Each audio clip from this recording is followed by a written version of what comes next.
Chelsea, welcome to the pod. Thank you. Thanks for having me here in beautiful India. Now, you've been a facilitator of breath and a facilitator of life and just sharing extravagant experiences for over 10 years. Now, I know from my own experience and meeting so many other amazing facilitators in the space that learning such a powerful technique usually comes in not so much pretty ways. hmm How did breath work or a modality that allowed you to express and explore yourself come to find you in the first place? Yeah, absolutely. I always like to joke and laugh with people that I have a PhD in suffering. Um, so yeah, I had a very traumatic childhood. And so that sort of carried on to into my whole like 20s, which played out in like drug and alcohol addiction and a very, very tumultuous life. Till, one day I just woke up and I was like, I basically was, suicidal from, the age of 3 up until 30. I was one of the first people to be diagnosed with depression and mental health in Australia. Like they hadn't seen a case like it, from such a young age. And yeah, basically I just woke up one day and I was just like, I can't keep living like this. There's got to be a way. And so I just started to commit to waking up before the sun and going down and swimming in the ocean.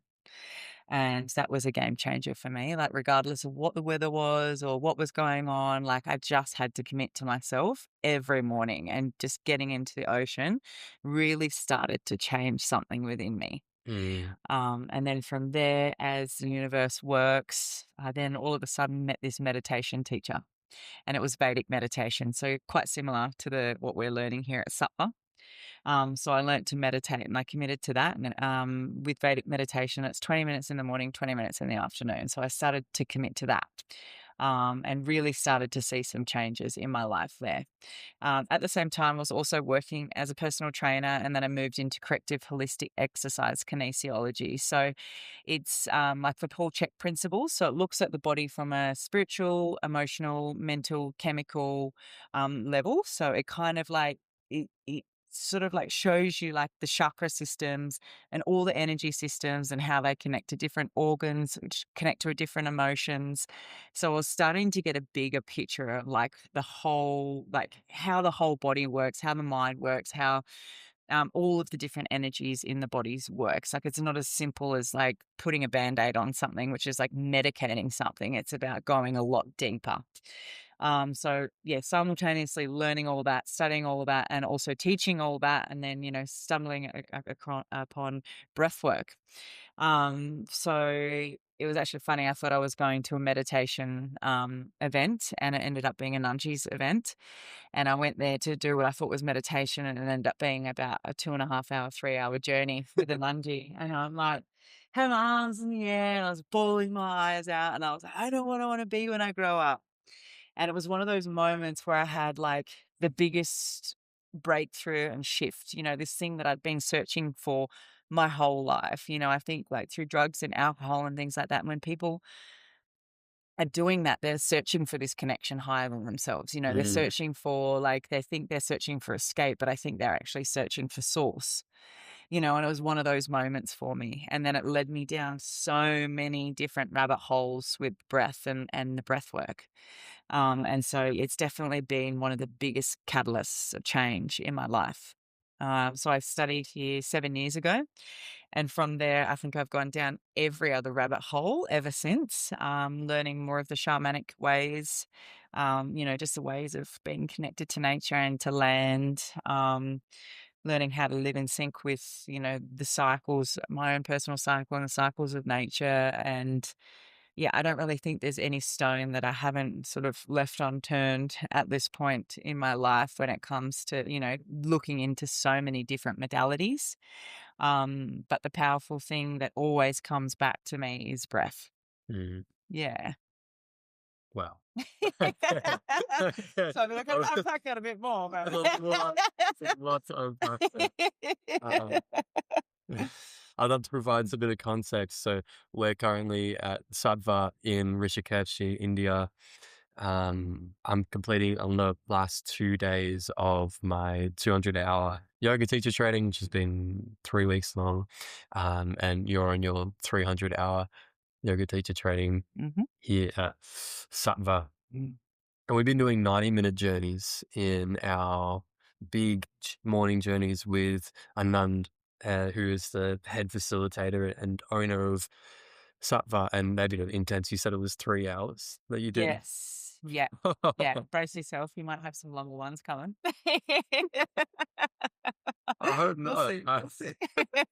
I got like 2 days left. I hope he does not kick me out of here with tears running down my eyes.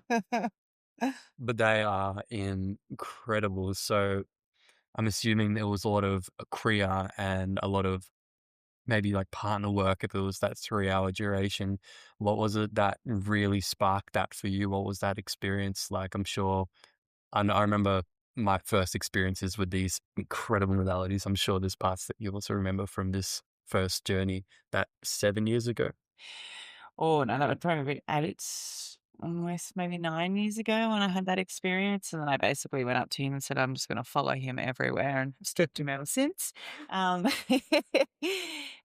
yeah, for me, it was just like, oh, there was so much in it, but I guess it's the kriyas definitely, and then being full-bodied kriyas, it was also like just this permission to be fucking weird, right? Mm, Like, for somebody who grew up in quite a sensible kind of environment, I think, some of the creators like full body or we're moving or we're doing weird stuff or we're doing crazy stuff with our eyes or making weird sounds. And it was just like being in a room with people that had full permission to just act a little bit wild and a little bit crazy. And it felt a little bit primal. Was like one of the first things. I was just like, this is sick. Like, what is going on here? And then for me, I guess it was just the big mental, emotional releases, like due to all of the kind of the pain and suffering that I've experienced over my life, and almost became a bit stoic. So I didn't cry. I was quite shut off to everything. Everything was just packed down and like, and a bit of a brick wall. And I guess I just had such a big emotional relief and a release. And it wasn't in sadness or in grief. It was actually like experiencing love and joy, and maybe I had never really experienced that before in my life in its purest essence. mm, And then also there was an aspect where Anand was getting us to dance, and I love dance. I run my own big breathwork and dance parties. So it's a big part of my life. And I think it's such a powerful tool for integration, but just such a powerful tool for everyone to just really tune in and tap into their own bodies. So yeah, I guess there were 3 of the main things that came out of it for me in that experience. yeah. And Yeah.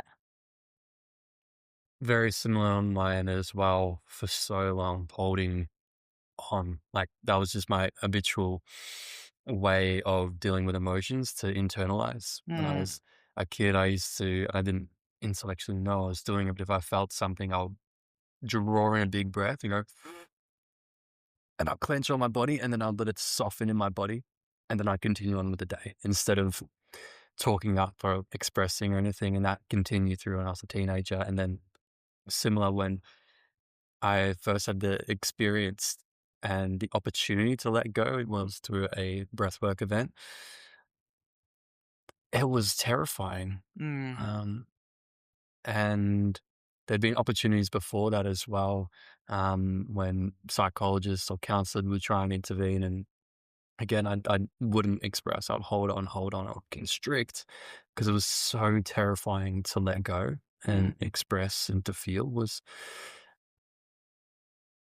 How was it for you in that first time when you decided to let go and release, even if it wasn't to this expression of love? Yeah, I think for me, like it kind of just flipped a switch. And then from there, I pretty much cried for the next, still am, 10 years. Yeah.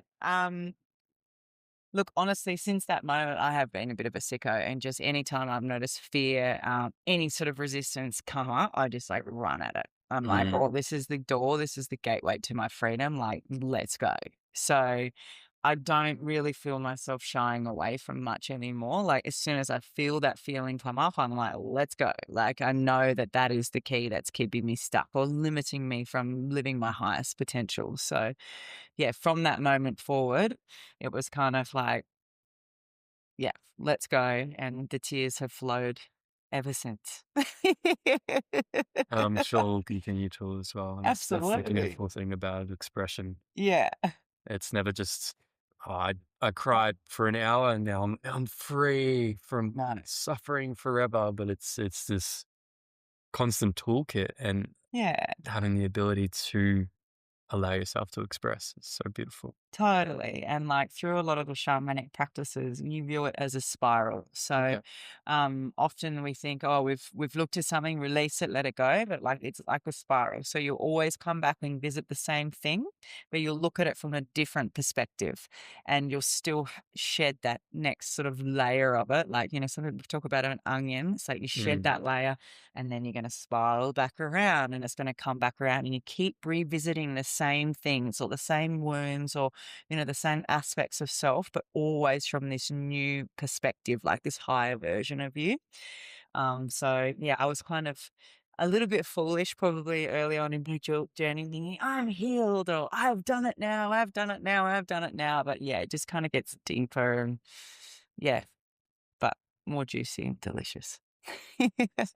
What else? I don't know much about shamanic work. What else have you learned apart from the spiraling of healing and the progressive change and shift of mind? Yeah, well, it's just a lot of the shamanic ways are just like the connection to earth and connection to nature. So, like, I've done like worked with like multiple plant medicine journeys.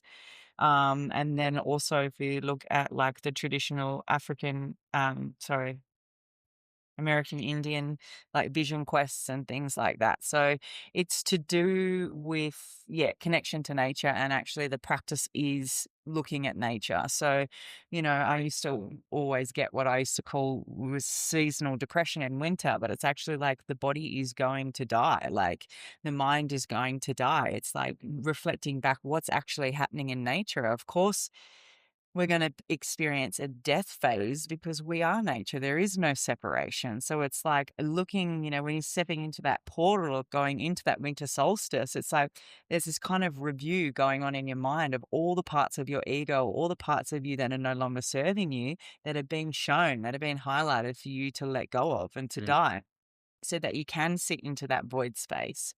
And then when you're in that void space, it's like, you think about a seed, right? The seed is the void.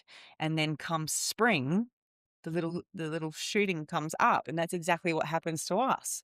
So we're in that void space, we're in that full creative womb. And then this is where the ideas come in. And then they can start to take, you know, like they can start to sprout. Yeah. And then come summer, you're at like full potential.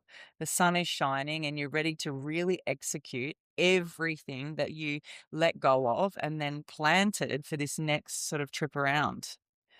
So that's, one aspect of like how a lot of local and native tribes like work with spirituality. It's Yeah. like just completely tuning in to nature. So when the winter hits, not just in the temperature, but maybe like the season of someone's life, that depression sort of coming on, everything starts coming low, to not run from it and go straight to a different temperature, but to embrace 100%. it. Yeah, you gotta sit in it. You gotta sit in that discomfort. You've got to allow those parts of yourself to die as well, because Mm. that's how you create space for new growth and new expansion. Yeah, I love this concept of death.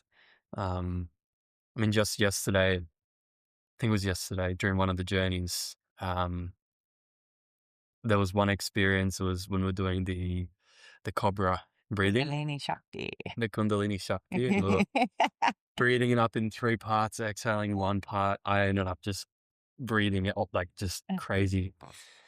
Um, but yeah, there's been so many experiences in my life, either through breathing or just through sitting in meditation or in conversation, where there's this term ego death, Mm, but I feel like that's been glamorized to a point where it feels like the word of it feels like it should be this huge thing where like we literally die. But at least for me today and yesterday, it's just been completely accepting that who I was then, all in the past, to embrace all of that and to mourn all of that, but then to step into a new version of myself. And it was just this full expressive feeling.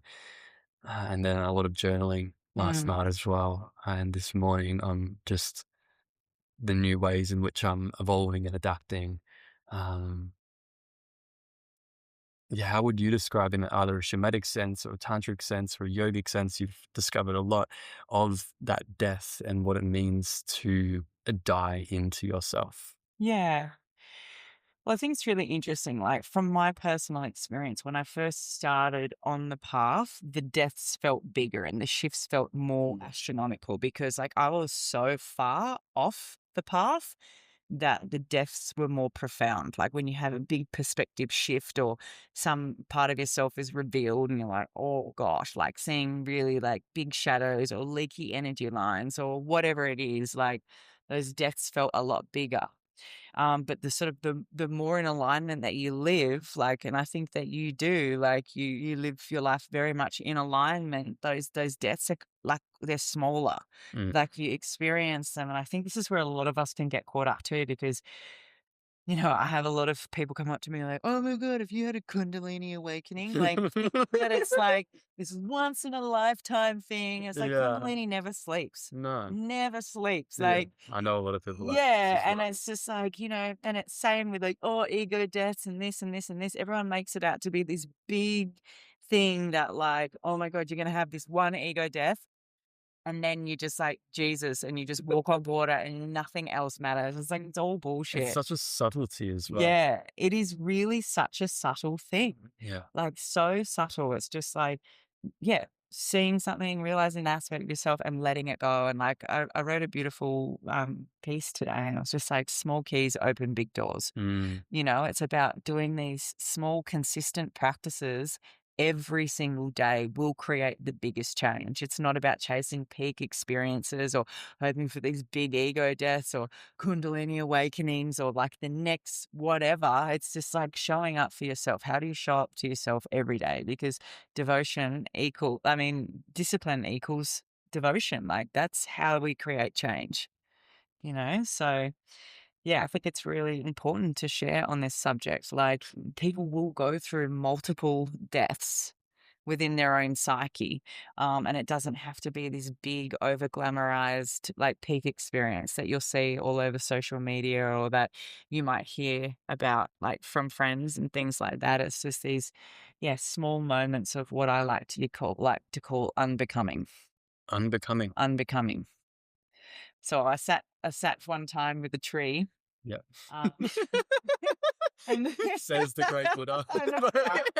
And the tree said to me, maybe life is not about becoming anything. Maybe it's about unbecoming everything that you are not. And that just, I feel like everyone's like, oh, what should I do? What do I do with my life? What do I need to be? Like, what do I need to become? Like, what about this? What about this? Like, how can I achieve more? How can I strive for more? How can I be more successful? It's like, well, what about just, you know, unbecoming? Like, let go of all of the trauma, let go of all the fear, let go of all the suffering and like be in peace. It's not about being more. Maybe it's about being less. I just think that's so powerful. And terrifying.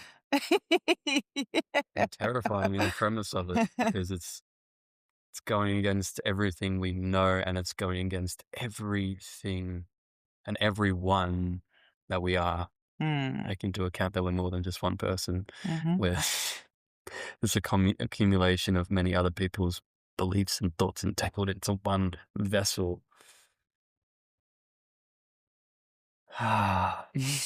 Death, death, death, death.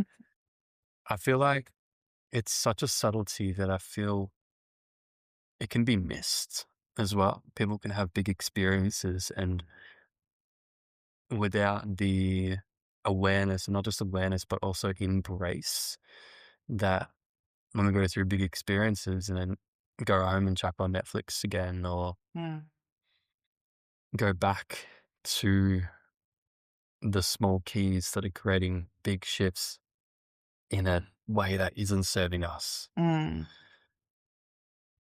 What's the method for you when you do have these experiences where you're unbecoming, to really integrate back into this elevated version of yourself? yeah, It might not be the entire thing, but it might just be, how are you evolving yeah. that slight step once dying? The dying part is terrifying and it's hard, but it's also easy. I feel like the hardest part is what comes next.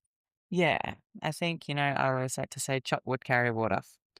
Like, just keep it simple and just, Yeah. like, keep going back to basics. I see so many people have these peak experiences and then go back to work super busy, running around, crazy, crazy, that glow just fades, Yeah. and it just doesn't become embodied.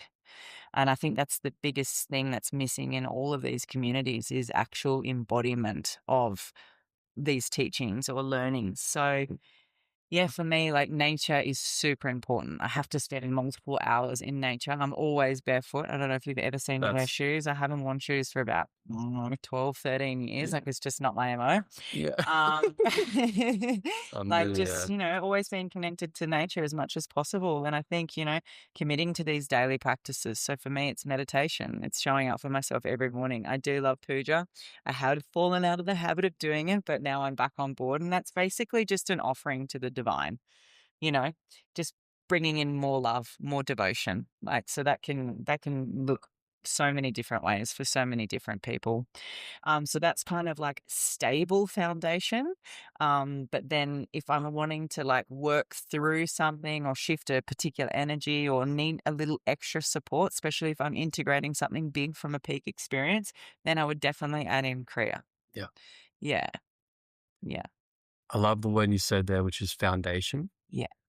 I feel like it's so necessary. And there's a lot of people in Australia, in the Western world, everywhere really, who haven't intentionally yet set up that foundation for their life. Mm, And yours is your Vedic meditation, meditating and or devotional acts. And I'm sure your daily has changed over the years as well. Actually, I think it started as this meditation. Um, but it's so important, I feel, that to have that foundation and then to add mm, from there. mhm. But for the foundation to be something of evolution and growth, um, you would add Kriya. What what Kriya and what is Kriya? Why Kriya? Yeah, so Kriya means like to dissolve karma, basically, or it's an evolutionary process. So there's so many different forms of Kriya. So Kriya can be through mudra, which is hand positions. Kriya can be through breath or it can be through mantra. So again, like it's specific to whatever energy that I'm working with at the time. So look, I have a lot of one-on-one clients. So like, depending on what they're traversing through or what they need support with or what their nervous system needs support with or their mind or their body, I'd write them like a 20-minute set, something that's super easy and achievable to do every day. So yeah, I think it just varies so much. There's hundreds of different prayers and they all work through different things. So I'll give you a demonstration of a prayer. So like a detox prayer. So say you need to detox your body, detox your mind, would look a little something like this.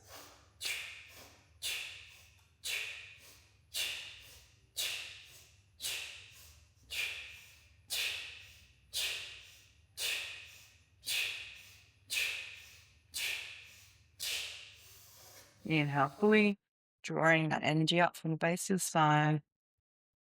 Eyes rolled up to the third eye. And exhale, bringing the arms down. So a particular prayer like that, you do for say a minimum of 3 minutes. You can add that into a set. So they don't all have to be that intense. But Mm, again, it just depends like what you're working through or what you're working towards. yeah, I can see how Yeah. that one would work because pumping through the lymph nodes here. We're using the forceful exhale, which then clears a lot out from the lungs. Absolutely. I feel like I just Yeah. released Yeah, and it's so energizing many too. into any topic breaths. It's a really good one to do in the morning. It's super energizing. Mm.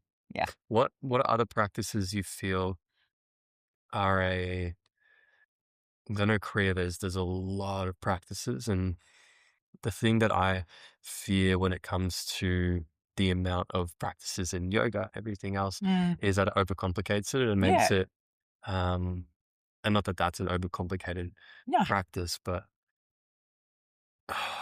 I feel like people can get overwhelmed when they see the amount of things that there are to help the physical, mental, and spiritual bodies. What is one necessary practice or modality that you feel everyone in the world would benefit from just to begin with? Yeah. Well, there's a very simple breath sequence that I would all like. I just, if I'm just like off the cuff, someone's like, oh, I need to, and they're like, they don't want to book in for a session, something like that. And that's simply just inhale through the nose, exhale through the mouth, do about 30 rounds. Yeah. Simple as that. I like to do it a little bit faster. So a bit more like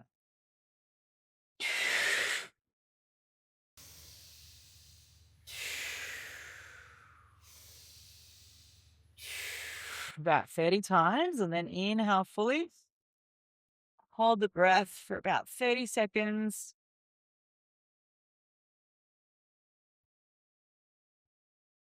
And then exhale. And just do 3 rounds of that.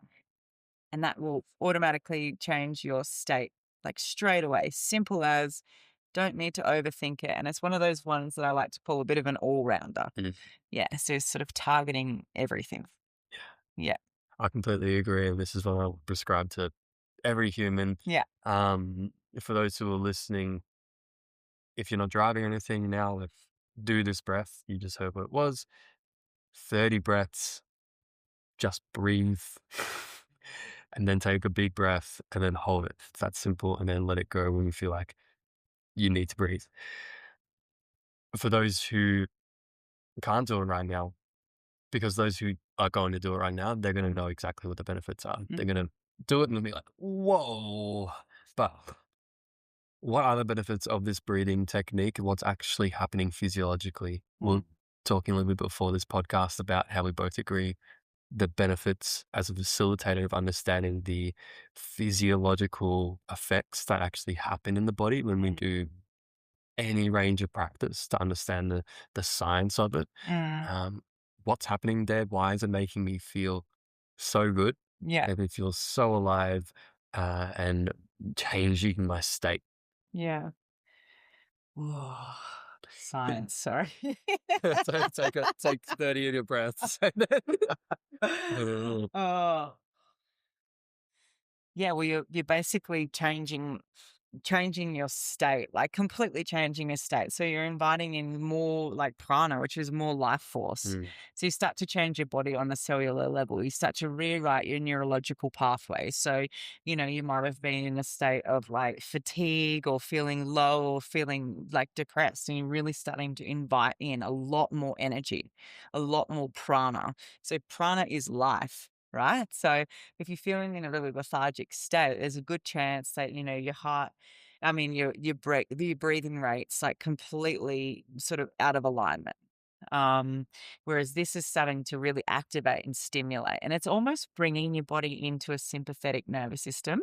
So our parasympathetic nervous system is our nervous system of rest and digest. Yeah. The sympathetic nervous system is like the fight or flight response, but it is actually good sometimes to put our body in those, slightly stressed states, because that's where we evolve. So if you think about it, like when you go into the gym and you lift weights, what you're doing is you're actually tearing your muscles. But through tearing your muscles, that allows the muscle to grow. So it's like a healthy state of stress. So when we start to do these sort of more activating breath techniques, we're starting to activate sort of healthy stress in the body. So we're getting the body sort of like comfortable in the uncomfortable. And yeah, by inviting in all of this new prana, all of this new life force, we're really starting to activate and oxygenate. I can never say that word correctly. All of our cells. Incredible. Yeah. And it's, yeah, like preparing us for the battlefield of life, I guess. Yeah. Preparing us for stress that's, well, inevitable. Yeah. And just healthy. It's like you're building your capacity Mm. to hold stress. And that's what, working with CO2 actually does. Because CO2 is kind of like the stress response. But the more you can build your capacity to actually hold CO2, the more you build your capacity to hold stress. Wow. Mm. That's awesome. It's an incredible way of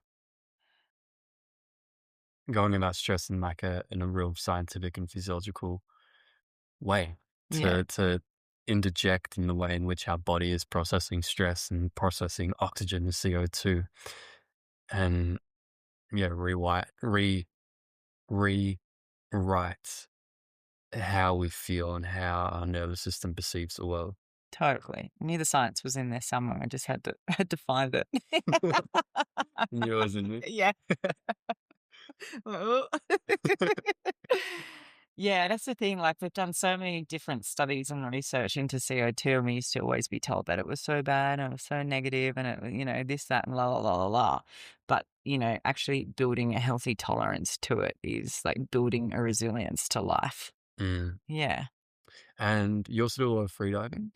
Yes. Yeah. Freediving instructor. Amazing. Yeah. I love spearfishing. It's been part of my life forever, but it's on this trail that I'm finally going to do like a freediving course. Yeah. So it's something I haven't done just yet. But I can only assume that CO2 and breath work plays into a huge part of it. Absolutely.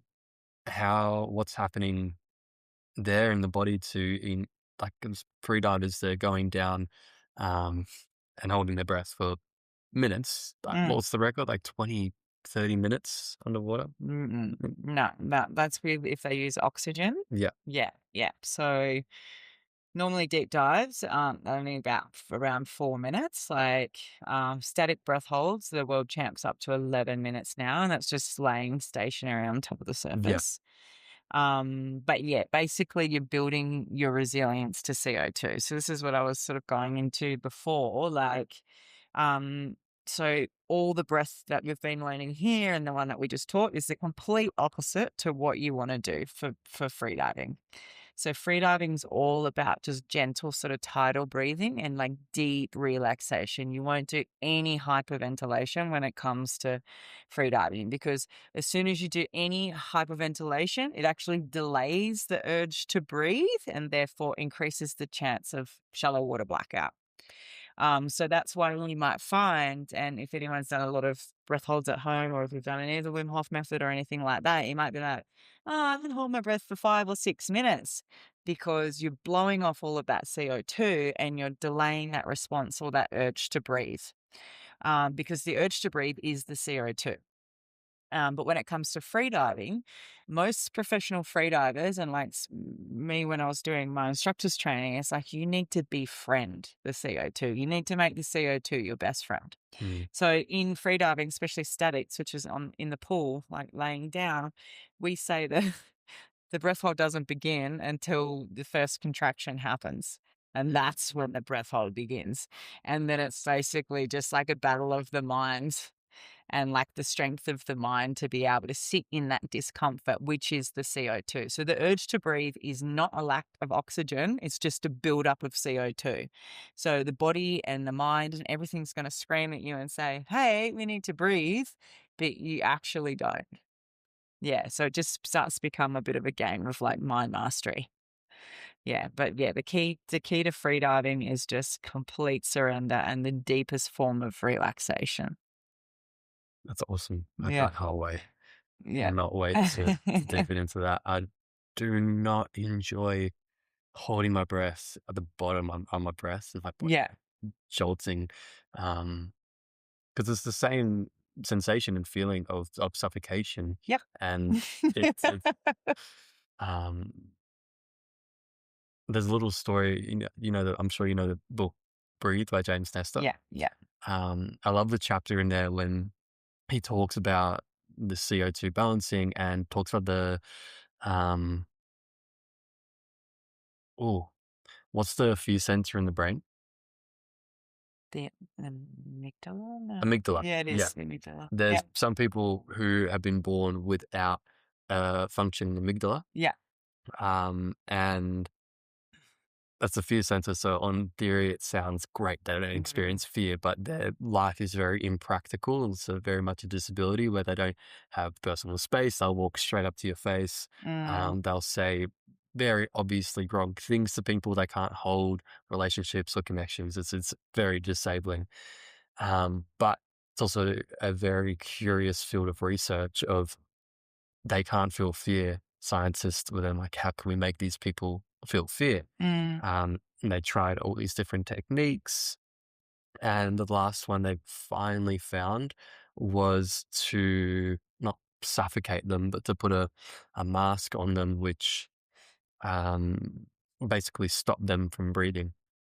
And it was when they experienced this that was the first ever time in their lives that they experienced the sensation of quote unquote fear, mm, because it's the most primal sense of suffocation mm, that is the most terrifying, because that's the feeling of death. You know, we have our first breath and our last breath. Our last breath is always an exhale, so we're always fighting off that last exhale. And the time we hold there for a long time, it feels very terrifying, which is all the more why it's so powerful to train this, because yeah.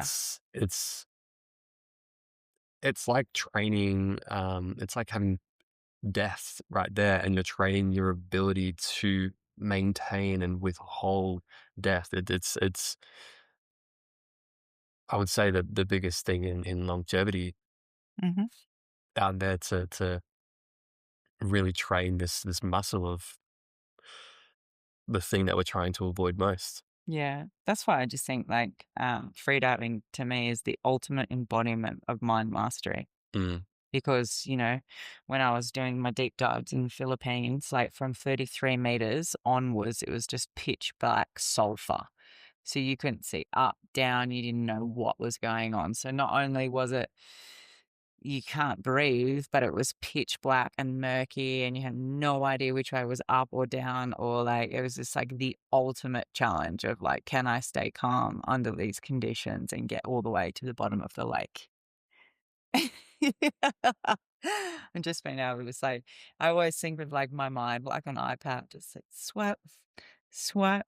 Like every single fear that you've ever had in your whole entire life will come up in a split second. Like every second. You just got to be like, nope, is this down with a nope, rope where you're nope. sort of climbing through with a Yeah. rope, so you have some Yeah, but I affirmative couldn't even see, direction, yeah, I couldn't see the rope though. I couldn't see it because it was, but you're holding on to it? So I'm just trying to like not have mm, panic attacks thinking about this. well, there's different modalities. So free immersion, you are holding the line, but the other one, no. Constant way in, no. No, And you're doing that. both. Yeah. Wow, Yeah. that's Yeah. incredible. That's it's something that I'm definitely very excited to explore in my life. But Yeah. I know in my level of experience right now, I know I'm a pretty well held person, but Mm, it's that physiological response that we're training. And no matter how well we can do something in our mind, like maintain stress in our mind, when it actually comes down to the physiological mm. premise of it, when you're right there and your body's fighting against you, it's a bit of a different story. Yeah, and especially when you hit like the different layers of gravity as well. Because like, you go the first 10 meters is often the most challenging, because you go from like it's like it's so late for me to be talking science right now. I'm like, I got this. You go, It's about 10 p.m. right now. And we have long days. Yeah. yeah. So, Normally I thrive in this environment. I'm so tired. But yeah, you've got your biggest changes of atmospheres in pressure, that first 10 meters. So you've got 1 bar of atmosphere of pressure now on us, but that first 10 meters, it turns to like it doubles, and then it goes to an extra bar, so you go from feeling like really big and expanded to body and just like, hmm. feeling all the pressure of the water pushing in on you. It's pretty wild. And I love this whole concept of putting ourselves through deliberately hard Mm, things to build that tolerance for not just stress, but for life. yeah, Do you agree that it's a necessary thing that a hundred we need to percent. do in life to put ourselves intentionally in through hard things? Yeah. Yeah. One of my teachers says the most simplest thing, but he's like, comfort equals death. Yeah. You stay in the same routine, the same life, not putting yourself outside your comfort zone. That is a surefire way to die very quickly and live a very unsatisfied life. Like, we are here to constantly build resilience and sort of always push those boundaries and push those limits. Like, I think that's where life actually exists. Yeah. It's an hilarious premise though, because in comfort is death. But when we're in comfort, what feels like the biggest death is to put ourselves through discomfort. Mm, It's like that feeling of suffocation, that feeling of your last breath, to take yourself through a change of routine and take yourself to a different event that isn't just your mundane. And in your reality, in your routine, like to take yourself to a breathwork event or a yoga class, just one simple yoga class, even if it's like asana, can feel mm. like at times such a huge death. Yeah, So it's a funny premise that there's death on either accord, but one is real and one is perceived. totally. And one is evolutionary and one is, The evolution. yeah. Yeah. Um, one there's an album by Lauryn Hill, Hmm. Hmm. um, and it was introduced to me in a time in my life where I needed it most. It was like an MTV live recording. Mm, Um, and it's like an hour or so, and she sings acoustic, and but she also goes into these interludes and talks incredible philosophy. It's on Spotify, MTV. You can find it on Lauryn Hill's page. Definitely worth a listen. mm, But there's so many quotes in there that really struck to me. I was about like 18, 19 when my mate told me about it. And one was, if you're not growing, you're dead. mm, Everything in life, in nature, is always been this evolution of growth, mm, and that nobody's like, you can't be waking up the same person mm. every single day. Like it's impossible to wake up the same person every single day, but to really take that on and realize what direction am I waking up to? Yeah, Is this direction, is it quite similar to the person I was yesterday? It doesn't have to be a quick evolutionary shift from today I'm Fred, tomorrow I'm Greg. yeah, But as you said, it's these small keys open big doors, but it's also this ability to, yeah, step into the driver's seat of your own life mm, and maybe bring out a more deeper awareness that shit, my routine isn't really serving me right now. yeah. I've just got a very simple saying that I always like to share. I It's love just like, simplicity. Give it, please. evolve or repeat. Mm, Like, in every moment and every choice, like, we have a decision. Are we going to evolve in this moment, or are we going to continue to repeat the same pattern? yeah.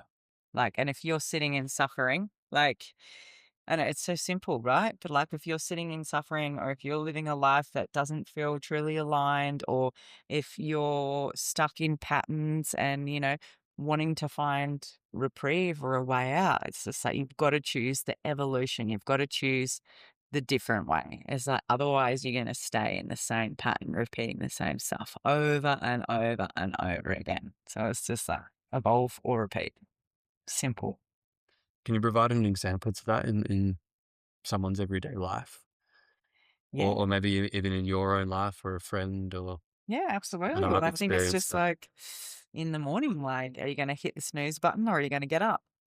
Are you going to take the red pill or are you going to take the blue pill? Like, are you going to have a really comfortable warm shower or are you just going to put the cold shower on and have a cold shower in the morning? Because, like, having a cold shower in the morning is going to completely and radically change your whole day, the trajectory of your whole day. Like, Comfort or discomfort in every yeah, choice. exactly. It's like, Snooze, are you warm going to, shower. exactly. Yeah, you're going to get up and go straight away and have a coffee, or are you going to sit down for 10 minutes and do your breath work? Yeah. It's like evolve and repeat. Full They're or repeat. super, it doesn't have to be these big things, you know, it's like so simple. Mm. You know, are you going to watch Netflix in bed to fall asleep every night, or are you going to read 3 pages of a book? Like, what's evolutionary and what's not? Yeah. Such small things, but you know, all of these small things, small keys, big doors. I love that. I had similar experience in uh, when I was 18. I started my consciousness just started to grow and expand. I was also I actually don't know if you mentioned if you were this, but my mental health wasn't good either when I Mm, was young. I mean, I fortunately didn't go through it for a very long time. Just only 22 now, but from about 14 to 18, went through a bunch of bullshit, and around that time I was using a lot of drugs, substance, and lot of suicidal bullshit. Um, and it was the same when I started to grow awareness. I didn't have those beautiful words of evolution or repeat, but I was just like, how do I stop myself? Because it's so easy. No one's stopping me. I can always just get my bong out and bong on for the next 5 hours and then fall asleep for 4 hours, go back to work. I can do this like this. There's no one stopping me. Um, but then I just had to gain this moral compass of simple as good and bad. mm, And the deeper I learned that the good and bad theory is a bit more open. But for me in that moment, I was just like, every action, good or bad. It's like, okay, this is good. Move towards that. Or good, bad, this is bad. Okay, cool, fuck. Maybe not that. And I just started adopting that into my everyday life. And eventually that grew and evolved, and that those words changed, and I grew more compassionate with myself. But the very start, it's just that simple awareness of having two choices. mm, And those choices gave me a choice mm-hmm, instead of just that repeat where you feel like you don't actually have a choice. mm-hmm, You're in this mind where we're not even thinking, eh? mm. Yeah, yeah. It's just becoming, it's just, yeah, a pattern. You're just constantly moving through it. Yeah. Yeah. Yeah, it's amazing. And it's like, you know, that's like we talk about karma and people think there's good karma and bad karma, but it's all just karma, right? It's Mm. all just a choice. And it's just like, what are you creating? What do you want to create in your life? How do you want your life to look? And it's like you've still got the same choices. It's like repeat or evolve. It's all karma. Mm. It's not necessarily good or bad. It's just like which direction do you want to be going in? Yeah. And there was one thing that Anand said in one of his wisdom talks when talking about karma, Mm, in that on the premise of if someone is addicted to a substance and then they go and do a lot of personal work and they go to rehab and they feel like they've gotten over it, and then the next week they go out onto the streets and someone walks up to them like, hey man, you want to hit?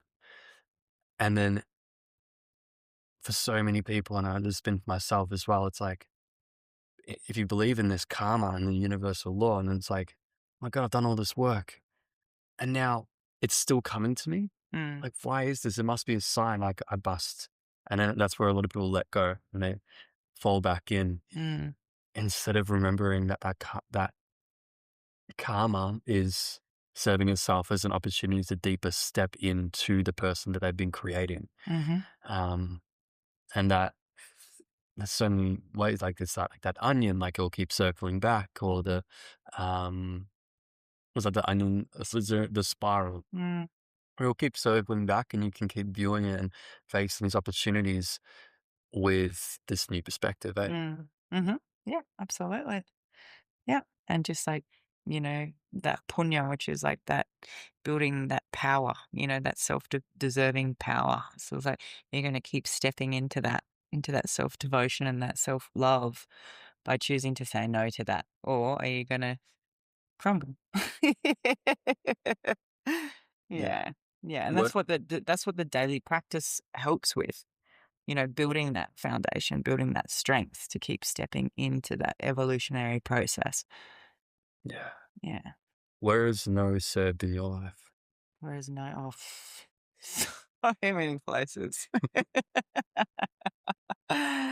Unhealthy relationships, unhealthy business, like working for companies, through addiction, saying no to drugs.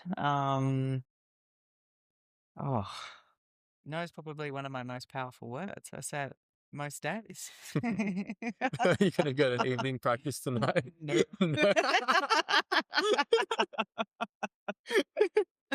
No. Yeah, I mean, I've got a very good connection to my yes and to my no these days, like very, very strong. And my body will tell me straight away whether something's a yes or a no. So, Mm, but it took many years of experimenting and learning and getting it wrong to really be able to have that kind of feedback. But yeah, I think I always like to say if it's not a fuck yes, it's a no.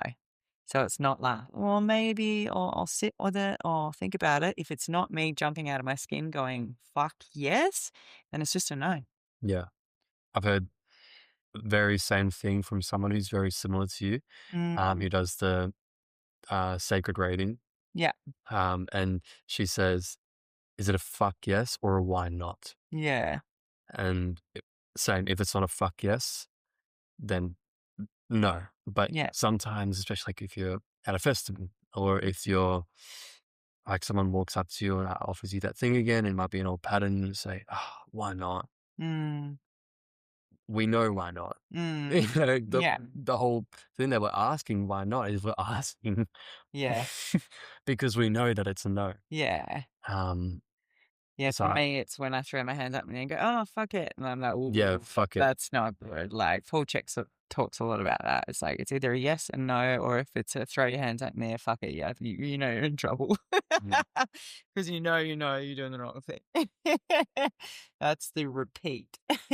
yeah, yeah. Mm, And when we repeat into mm. these cycles and rhythms, it comes to an end, right? Depends how long you wanna keep repeating it for. Like, if you drive that neurological pathway so hard, it's gonna be in like, you just make it harder and harder and harder to create the new way, Mm, the evolutionary way, and that's why changing is hard, because that neurological pathway has been there for so long, and it's just so easy adding to keep layers to going the down onion, that. hey? Yeah. And you keep doing it, you just keep carving in that path, and you make it so much harder to create that change. And I was thinking to share as well, like when we talk about like repeat or evolve, or we talk about creating change, it's like just do one thing at a time. Like Mm, I used to be real terrible with trying to like all of the things at once. But then, I'd rebound back yeah, pretty quickly. It's just like it's really important just to like shift one thing at a time and really solidify that and then be like, okay, cool. Now I'm ready for the next thing. Take your time, take it slow. It's a life journey. It's not, it doesn't all have to change straight away. yeah. Tony Robbins, I'm obsessed with Tony Yeah. Robbins. Um, I love how he puts things simple and he puts the similar premise of he describes it as temperature. Yeah. So if we are, I'll put it into degrees Celsius. If we are usually seeing about 18 degrees, normal Melbourne weather, Mm, um, and then we start doing all these new things, new things, new things, new things, amazing things. And our temperature begins to grow, grow, grow, grow, grow until it becomes 40, 42, 45, and then becomes at 45. And because we're still in our core, an 18 degree, we mm, get up to 45 and that 18 degree part of ourself, although we've been doing so good for the last year, goes, whoa, whoa, whoa. mm, What are you doing here? mm. You're way too hot. Yeah. And that 18 degree part of ourselves starts to cool us down Mm, through lethargy, through um, self-destructive behaviors and habits, through the old habits that used to have. And that can really happen when we act too quick and act outside of ourselves as well. Like Mm. sometimes when we grow, but we're doing it either from a place of lack or a place of not truly adopting and adapting that 18 degree to, and like avoiding it almost, Mm. avoiding the true and the hurt self and just adding good things instead of holding the 18 degree and gently nudging up to 19, 20, 21 Mm. instead of growing this outside of shell. Yeah, I always like to, like in my retreats and things like that, I just like to think of like people with iPhones. Like, what is the next upgrade that you can have on your iPhone? Like, we're not Mm. trying to get to like these ones up here that don't even exist. It's like, what's the next version? Like, that's all you need to think about. That's all you need to like start adding value to. Because when we aim too high or too big, it's unachievable, Yeah. and it feels too much and feels too overwhelming. We don't know where to start, but we all know how to sort of get to that next little level of that next little upgrade. Mm. And it's hard because it feels like it will take forever. Yeah. It feels like it'll take forever, so it needs to happen right now. But something I need to always remind myself is that time moves anyway. Mm. Like time is going to pass anyway. If I install a habit of playing guitar for 5 minutes every night, then by 2 years, I might be able to play more than 6 chords, Yeah. more than likely. But if I don't, that time's going to pass anyway. Yeah. And the thing that I wanted to create isn't going to be created. Yeah. And you'll just fill the time or something Yeah, less than. repeat. Yeah. Do the same shit. Netflix and chill. Netflix, and I can watch every single season of Game of Thrones or Yeah. Breaking Bad. Actually, Breaking Bad's one Right. I've watched like maybe 6 times. Yeah. And I'm not saying I there's haven't watched anything that wrong in with a that while, as but well. Like, people, you do need to not always be like so wrapped up in like, there's a phase in my life where like there were no devices in my house. There was Mm, no TV. Everything had to be like evolutionary, evolutionary, evolutionary. But like, then that's also can become a bit manic. And yeah, I think there's, as I was saying, just the importance of just doing things slowly and step by step. And yeah, still having this 3D experience and forgiving yourself and loving yourself for being human. yeah. Where comes the shift of slowly, slowly and lazy? Yeah, well, I mean, that's definitely different to each individual. Yeah, But I mean, if you're committing to a daily practice every day, that's not lazy. That's slowly, slowly. yeah, How does that like daily practice look? If you're starting out with just a 20-minute meditation every day, that's perfect. Or maybe it's a 10-minute breathwork thing. But then, then you can start to build on or evolve from there, depending on what's going on. But it's like lazy is not showing up for yourself at all. That's yeah. having nothing that you do Doing it every day, once a a week. week on a random day Yeah. Yeah. when you quote unquote got time, Yeah. Yeah.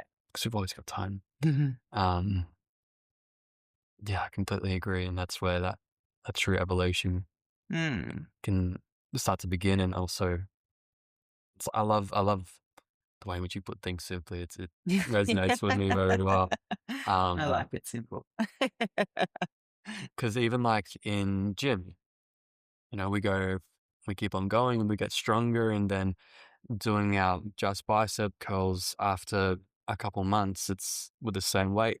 We need a bit more weight, or maybe we need a bit more of a complex movement. Mm. If we start off gentle and simple, whether it's meditation, breath work is an amazing one that I started off with because meditation was too confronting. Mm. Mhm. Um, then we can again slowly, slowly begin to evolve, and it's not even a rash thing. It just happens. Yeah. The evolution just happens. We get stronger Mm. without us even noticing that Mm. we're getting stronger. Yeah, and I think at the start, like I said, like, discipline equals devotion. Like, at the start, it Mm. does require discipline. Yeah. But then there's a point where you're like, you just don't want to not do it because it feels so good. And like, if you miss a day, you're like, oh, I need that thing in my life because it just feels so juicy and so delicious that it's like, doesn't take discipline anymore. Like, you get excited about doing practice. Yeah. Yeah, I completely agree. That's something that I love the word as well. I'm also obsessed with changing words in our life. And I used to preach to myself, discipline, discipline, discipline, obsessed with David Goggins. But then I think it was maybe even through David Goggins that I ended up changing the word to devotion. Yeah. And changing that within myself, that I'm not just disciplined to myself, because I also felt like I was forcing myself towards an external thing. But when I could tell myself when I'm doing these acts, daily acts, or pushing myself further past a physical goal, mental goal, spiritual goal, that I was out of devotion. Yeah. And each act was deeply for myself. Yeah. Yeah. It's powerful. What's one thing that you would wish to leave to any human who works with you? Because I understand you do a lot of one-on-one work, Yeah. group work. Yeah, totally. I just like to bring more joy, more peace, more bliss, and more love into people's lives. You know, like I know for me personally, my whole sort of first 30 years of my life was very dark and full of a lot of suffering. And I thought that that was the only way. But, you know, through all these tools and all these teachings and all these modalities that I've found that, you know, just the power of love and how transformative and how amazing and how incredible love is. And so to be able to share that with other people so they can start accessing these parts of themselves, you know, just liberating people from suffering, like complete and utter liberation. Like, yeah, I just think that to me is, yeah, what I love to offer up, to just provide people with an experience that perhaps they never felt in their life, you know, through, you know, being raised the way that they were raised or in certain, you know, life situations. You know, we're often taught that, you know, you just got to get on with it or get over it, or it's just the way it is. It's like my whole bullshit. It's not the way it is. There is another way. Yeah. You know, there is a really amazing another way. Yeah. Yeah. Yeah. Fuck Thank you yeah, so Chelsea. much. Thank you so Thank much you. for having me. And where can people find you? What are your movements? We're in India at the moment. When you Yeah. come back to Oz, hopefully you come back to Oz, otherwise Yeah. we'll miss you. Yeah, but where can people find you, and what Yeah. is your beautiful sustenance that you give to the world? Yeah. So my business is called the Energy Exchange, the Energy Exchange. Or on Instagram, it's Great White Chelsea, like the shark, because I like to dive with sharks. I offer lots of different offerings, but I do like big radical breathworking dance parties with like live musicians and DJs. So it's big, powerful breathwork set, and then it turns into a dance party. I run a lot of like backcountry hiking, camping retreats, and infuse all like breathwork and yoga into that as well. Nature immersions, I'm in the snow, we crack the lakes open, go diving in frozen lakes, free diving, and then kind of a lot of like deep dive sort of shadow work, deeper sort of breathwork meditation retreats and things like that as well. But lots of diverse range, and one-on-ones too. So they're always nice and juicy and delicious and very personal. Incredible work with Chelsea. Thank you so much for sitting down with me. It's been so nice to get to know you a bit Pleasure. better. We've been walking past each other, having small chats throughout these hectic schedules throughout the last 3 weeks. It's been really nice to have an excuse to be able to sit down with you and have a deeper chat. Thank you so much. My pleasure. I'm sorry if I'm a bit tired. It's definitely my sleepy time of the night. It's been too. I've been falling asleep. I've been in bed at 8 p.m. every night. So this is way past. Yeah. Thank you so much. My Thank you so pleasure. much for tuning in this far. Love you guys. Yeah. You've made it to the end of the pod. If you could do me a huge favor and leave a 5-star review, this can really help the show grow. If you wish to post this podcast on your story, I'll DM you and personally thank you for helping this show grow and reach a new, wider audience. Thank you so much for tuning in. Keep wondering.